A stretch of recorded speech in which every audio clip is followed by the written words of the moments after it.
Mes chers amis, je ne sais pas comment vous avez réagi à la dernière présentation qui a montré que non seulement dans la Bible mais aussi dans le Coran, Jésus-Christ est présenté comme la solution des problèmes de l'humanité. On sait très bien que dans la Bible, par définition le livre des chrétiens, Jésus-Christ est celui qui a la solution. Or, l'aviez-vous su que dans le Coran, Jésus est appelé le Sauveur, Isa, Al-Masih, qui veut dire celui qui nettoie, celui qui protège, celui qui relaxe les muscles, celui qui donne la paix intérieure. Jésus est appelé Rahmatullah, la miséricorde venant de Dieu, la réponse aux prières d'Adam et d'Ève et d'autres comme Noé ou Joseph, qui implorent Dieu de leur donner le pardon et sa miséricorde pour les sauver de la destruction finale. Ou bien Jésus encore appelé le Verbe de Dieu, appelé celui qui incarne la bonne nouvelle de Dieu, celui qui dit « Suivez-moi », c'est cela le droit chemin. Et oui, tout cela se trouve dans le Coran pour nous montrer que Jésus effectivement est celui qui est sans péché, Az-Zaki, et celui qui est Fidar, qui est donc le rédempteur de l'humanité, celui qui paye le prix à la place du coupable au jugement divin. Étonnant, n'est-ce pas? Et oui, cela se trouve dans le Coran. Donc, nous n'avons pas beaucoup de peine à voir que ces deux livres sont très similaires sur un point que beaucoup de gens ne vont pas soupçonner, malheureusement, car beaucoup des deux religions soit ont construit des murs envers les autres, soit se sont attachés à de nombreuses traditions qui ont recouvert la beauté du message de ces livres pour l'interpréter d'une manière erronée, d'une manière que le texte ne voulait pas dire. Cependant, il est clair que vous et moi avons encore de nombreuses questions. Et j'aimerais que nous les posions maintenant dans cette étude que nous allons faire en voyant est-ce qu'il n'y a pas quand même dans ce schéma de pensée que je vous ai invité à considérer avec moi une faille ou deux. Et je pense qu'il y en a et nous allons y répondre.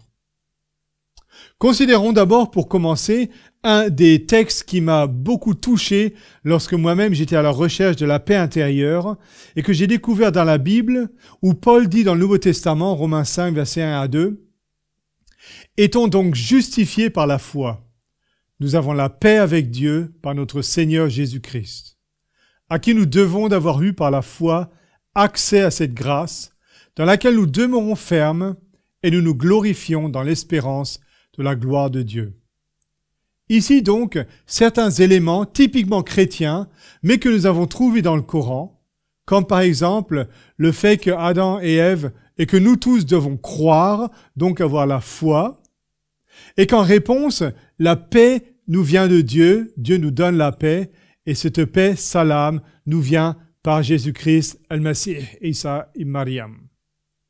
Et de même, nous avons accès à cette grâce, c'est l'idée du verbe qaraba, de renouer une relation, de nous rapprocher de Dieu, non pas par nos bonnes œuvres qui vont impressionner Dieu, mais plutôt parce que Dieu nous apporte la solution en payant lui-même par le biais de Jésus-Christ. Je continue à lire le texte, donc Romains 5, versets 6 et 8. « Car lorsque nous étions encore sans force, Christ, au temps marqué, est mort pour des impies. À peine mourrait-on pour un juste. Quelqu'un peut-être mourrait-il pour un homme de bien. Mais Dieu prouve son amour envers nous en ce que, lorsque nous étions encore des pécheurs, Christ est mort pour nous. À plus forte raison donc, maintenant que nous sommes justifiés par son sang, serons-nous sauvés par lui de la colère. Car si, lorsque nous étions ennemis, nous avons été réconciliés avec Dieu par la mort de son Fils, à plus forte raison, étant réconciliés, serons-nous sauvés par sa vie. » Le texte dit qu'effectivement, il arrive que dans la société, quelqu'un meurt pour un autre. Je me rappelle avoir lu l'histoire d'une petite fille qui était dans une station de métro à Londres et qui, en juin, est tombée dans la fosse où allait passer le métro. Et on entend déjà le métro arriver, la terre trembler, aucune possibilité pour la petite fille de sortir toute seule. Et spontanément, un passant qui lisait le journal, jette le journal, saute dans la fosse, récupère la petite fille et se fait broyer par les roues du métro. Donc une situation qui s'est passée en quelques secondes pour nous montrer qu'effectivement, il y a encore aujourd'hui des fidaïn, des rédempteurs, des gens qui donnent leur vie pour un autre, pour une armée, pour un parent, pour un pays, qui donnent toute leur énergie pour une cause, quelle qu'elle soit. Et de même, il est dit que Dieu l'a fait non pas parce que nous étions ses amis, mais lorsque nous étions encore même ses ennemis. C'est là l'amour de Dieu. Un amour inconditionnel, un amour qui ne dépend pas de notre bonté, de notre gentillesse, de notre richesse ou de notre amour ou de notre intelligence, mais l'amour inconditionnel d'un Dieu qui aime ses créatures et qui fait tout pour les aider. Nous allons revenir sur ce point-là. Laissez-moi encore relire le beau texte Ali Imran, donc la sourate numéro 3, verset 45, où un jour, Marie a entendu les anges lui dire « Ô Marie, Dieu te fait l'heureuse annonce d'un verbe émanant de lui qui aura pour nom le Messie Jésus, fils de Marie. Il sera illustre dans ce monde et dans l'autre et comptera parmi les élus de Dieu. » La Bible nous dit que Marie enfantera un fils et son nom sera Jésus, celui qui sauvera son peuple de ses péchés. L'ange dit un jour aux bergers qui étaient réunis au moment de la naissance de Jésus, qui ont vu l'étoile dans les champs, « Ne craignez point, car je vous annonce une bonne nouvelle, qui sera pour tout le peuple le sujet d'une grande joie. C'est qu'aujourd'hui, dans la ville de David, il vous est né un sauveur, qui est le Christ, le Seigneur. » Voyez, tous ces textes ont en commun l'idée d'une grande joie, d'une bonne nouvelle, de quelque chose qui nous remplit de joie. Le savoir que Dieu ne nous juge pas selon nos bonnes ou nos mauvaises œuvres, mais qu'il a envoyé quelqu'un pour mourir à notre place, pour que nous ayons l'entrée libre au paradis. Il nous donne, pour ainsi dire, son bonus, ses bonnes actions, comme un ticket gratuit qui nous permet d'arriver là où nous n'avons pas le droit d'arriver par nous-mêmes. Quelle belle pensée, n'est-ce pas? Cependant, c'est là que la grande question arrive que tous les gens me posent à ce moment-là, en disant « Oui, mais selon le Coran, Jésus n'est pas mort. » Enfin, on connaît très bien, les musulmans connaissent très bien le texte An-Nisa 157 où il est dit, je voudrais vous le lire avec vous, les Juifs ont dit donc « Nous avons tué le Messie Jésus, fils de Marie, prophète de Dieu. » Alors qu'ils n'ont point tué et qu'ils n'ont point crucifié, mais ont été seulement victimes d'une illusion, car même ceux qui se sont livrés ensuite à des controverses à son sujet sont encore réduits, faute de preuves, à de simples conjectures. En réalité, ils l'ont point tué, et nous allons lire la suite plus tard. Les Juifs disent « Nous avons tué Jésus, le Messie, fils de Marie, prophète de Dieu. » Or, ils ne l'ont pas tué, ils ne l'ont pas crucifié, mais le texte arabe dit « Shubiha lahum ». C'est ce qu'ils ont pensé qu'il est arrivé. C'est ce qui leur est apparu, littéralement. Mais qu'est-ce qui leur est apparu? Les traditions islamiques connaissent plus de 20 explications différentes de ce mot « Shubiha lahum ». Les plus courantes ont été recensées par le grand historien exégète de l'islam Tabari. Tabari qui dit « Peut-être que ce ne sont pas les Juifs qui ont tué Jésus, mais ce sont les Romains. » Deuxième possibilité, Jésus n'est pas mort, mais en dernière minute, il est parti et c'est quelqu'un d'autre qui a été mis sur la croix. La théorie d'un moine qui s'appelait Docetus, théorie du docétisme, que beaucoup de musulmans croient, que non pas Jésus est mort, mais Judas est mort à sa place. Troisième possibilité, les Juifs ont voulu le tuer, mais il n'est pas vraiment mort. Oui, son corps est mort, mais non pas son esprit. Et Tabari ajoute une quatrième possibilité, en disant, peut-être que les chrétiens ont raison et qu'effectivement, Jésus est mort sur la croix. Donc ça, c'est Tabari qui le donne. Il y a donc d'autres explications, mais je vous en fais grâce. Je voudrais vous dire un peu ce que j'ai vu en lisant le Coran à ce sujet. Effectivement, le Coran nous donne à plusieurs reprises l'idée suivante. Jésus, effectivement, est mort. Nous avons ici un texte, Ali Imran, au verset 55, où il est dit « C'est alors que Dieu dit ô Jésus, je vais mettre fin à ta mission sur terre, t'élever vers moi, te purifier, te débarrasser des négateurs et placer ceux qui t'ont suivi au-dessus de ceux qui t'ont renié jusqu'au jour dernier.